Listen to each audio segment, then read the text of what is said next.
Hello everybody, welcome again to the class of kinematics and dynamics of machinery.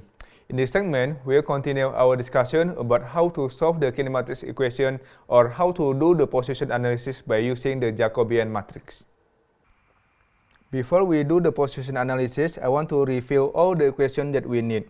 The first one is the generalized coordinate vector, that is key, Rx1, Ry1, theta1, and so on, depend on the number of the links in the mechanism.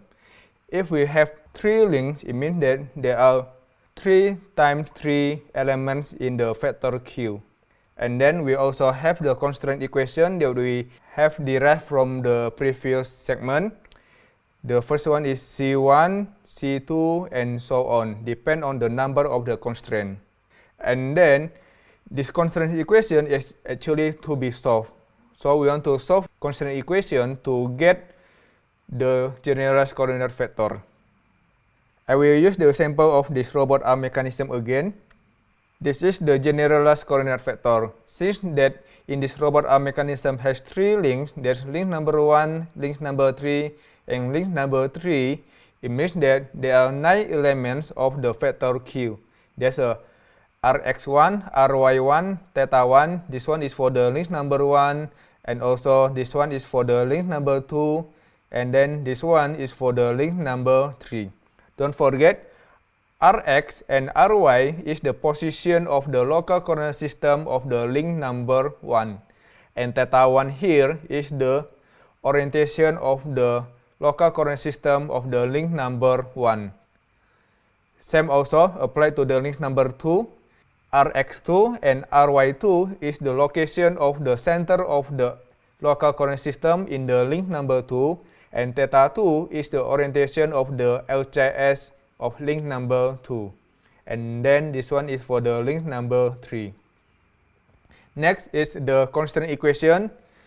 Look at here, the joint O is the pin joint that connect link number 1 and link number 2, and A is a pin joint also to connect link number 2 and link number 3.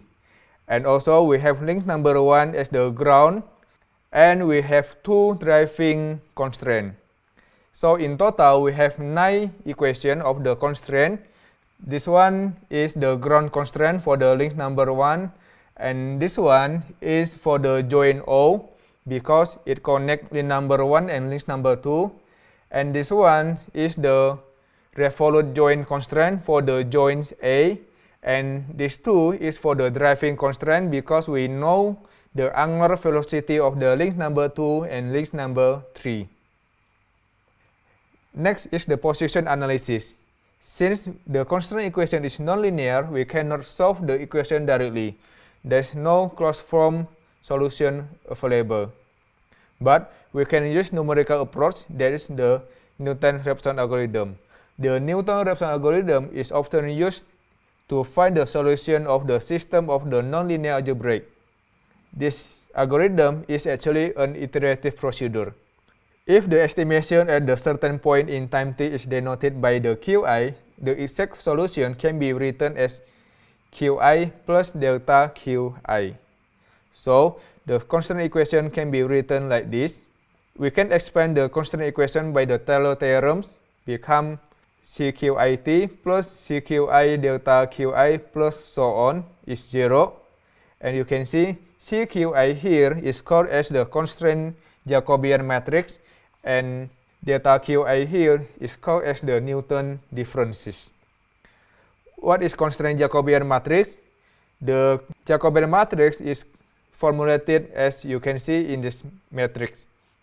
It is dou C1 over dou Q1, dou C1 over dou Q2, dou C1 over dou Q3, and so on. And then in the next row is dou C2 over dou Q1, and so on. And this equation is always occur until the end of the number of the constraint equation. So in the constraint Jacobian matrix, we take the partial derivative of each constraint with respect to its unknown variables and arrange it into the matrix. The higher order of the Taylor series can be neglected because delta Qi becomes very small. So the constraint equation will become like this. And then when I move this term into the right side, the equation will become like this. CQi times delta Qi equal to minus CQit. And you can see the Jacobian matrix here is the non-singular matrix. And then from here I can calculate delta Qi by using this equation. I take the inverse of the Jacobian matrix times the constraint equation. The delta Qi here can be used to update our unknowns variable. You can see delta Qi plus 1 equal to Qi plus delta Qi. The Qi at here is the initial guess, and this delta Qi is obtained from this equation. This equation actually will be used to construct the new Jacobian matrix, and then we'll go to this again to get the delta Q or the Newton differences. And the Newton differences can be used to update the variable Qi plus 1. And again, this matrix or this vector can be used to construct the new Jacobian matrix again, and so on until the error becomes very small. That's all about the position analysis. In the next segment, I will give you the example of calculating the Jacobian matrix of the robot arm mechanism. So, thank you for your attention and see you again.